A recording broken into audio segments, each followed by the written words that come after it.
അസ്സലാമു അലൈക്കും. മനുഷ്യചരിത്രത്തിൽ അറിവിൻ്റെയും നാഗരികതയുടെയും പുതിയ വാതിലുകൾ തുറന്ന ഒരു പ്രവാചകനുണ്ട്.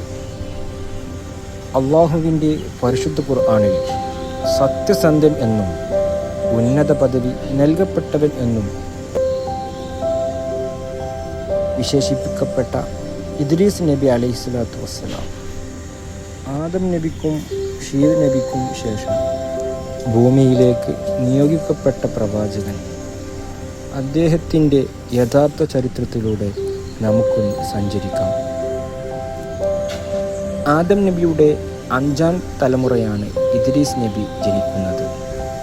അക്നൂബ് എന്നായിരുന്നു അദ്ദേഹത്തിൻ്റെ യഥാർത്ഥ നാമം.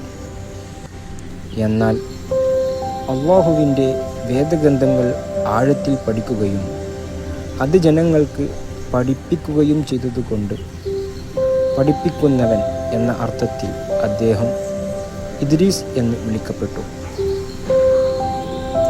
ലോകചരിത്രത്തിൽ പല വിദ്യകളും ആദ്യമായി ആരംഭിച്ചത് ഇദ്രീസ് നബിയാണ്.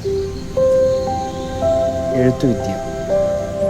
ലോകത്ത് ആദ്യമായി പേന ഉപയോഗിച്ച് എഴുതിയ മനുഷ്യൻ ഇദ്രീസ് നബിയാണ്. വസ്ത്രനിർമ്മാണം. അതുവരെ മനുഷ്യർ മൃഗത്തോലുകൾ ധരിച്ചിരുന്ന കാലത്ത് നൂൽക്കാനും വസ്ത്രം തുന്നി ധരിക്കാനും അദ്ദേഹം ജനങ്ങളെ പഠിപ്പിച്ചു. ശാസ്ത്രം. നക്ഷത്രങ്ങളെക്കുറിച്ചും വാനശാസ്ത്രത്തെക്കുറിച്ചും കണക്കുവിദ്യയെക്കുറിച്ചും പ്രാഥമികമായ അറിവുകൾ അള്ളാഹു അദ്ദേഹത്തിന് നൽകിയിരുന്നു.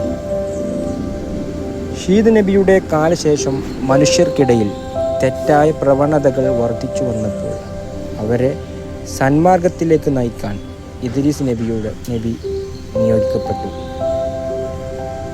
ബാബിലോണിലായിരുന്നു അദ്ദേഹം പ്രധാനമായും പ്രബോധനം നടത്തിയത്. പിന്നീട് അദ്ദേഹം ഈജിപ്തിലേക്ക് പലായനം ചെയ്യുകയും നൈൽ നദിയുടെ തീരത്ത് താമസിച്ച് ജനങ്ങളെ അള്ളാഹുവിൻ്റെ ഏകത്വത്തിലേക്ക് ക്ഷണിക്കുകയും ചെയ്തു. ഖുർആനിൽ സൂറത്ത് മറിയമിലൂടെ അള്ളാഹു പറയുന്നു, നാം അദ്ദേഹത്തെ ഉന്നതമായ ഒരിടത്തേക്ക് ഉയർത്തിയിരിക്കുന്നു. ഈ വചനത്തിൻ്റെ അർത്ഥത്തെക്കുറിച്ച് പണ്ഡിതന്മാർക്കിടയിൽ വിശദീകരണങ്ങളുണ്ട്. ഇസ്രാ മിഅ്റാജ് വേളയിൽ നബി സല്ലല്ലാഹു അലൈഹി വസല്ലം 4ാം ആകാശത്ത് വെച്ച് ഇദ്രീസ് നബിയെ കണ്ടുമുട്ടിയിട്ടുണ്ട്. മരണത്തിൻ്റെ വേദന അറിയണമെന്നും സ്വർഗവും നരകവും നേരിൽ കാണണമെന്നുമുള്ള ഇദ്രീസ് നബിയുടെ ആഗ്രഹം അള്ളാഹു സ്വീകരിച്ചു എന്നാണ് ചരിത്രം പറയുന്നത്. മലക്കുൽ മൗത്ത് അസ്രായിൽ അലൈഹിസ്സലാത്തു വസ്സലാം അദ്ദേഹത്തിൻ്റെ ആത്മാവ് പിടിക്കുകയും പിന്നീട് അള്ളാഹുവിൻ്റെ കൽപ്പന പ്രകാരം ജീവൻ തിരിച്ചു നൽകുകയും ചെയ്തു.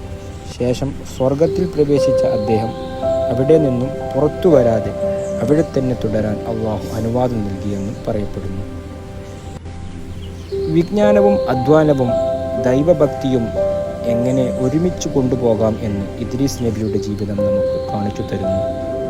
അള്ളാഹുവിനെ ഭയപ്പെട്ടും അറിവ് സമ്പാദിച്ചും ജീവിച്ച ആ മഹാനായ പ്രവാചകന്റെ ചരിത്രം നമുക്ക് വലിയൊരു പാഠമാണ്.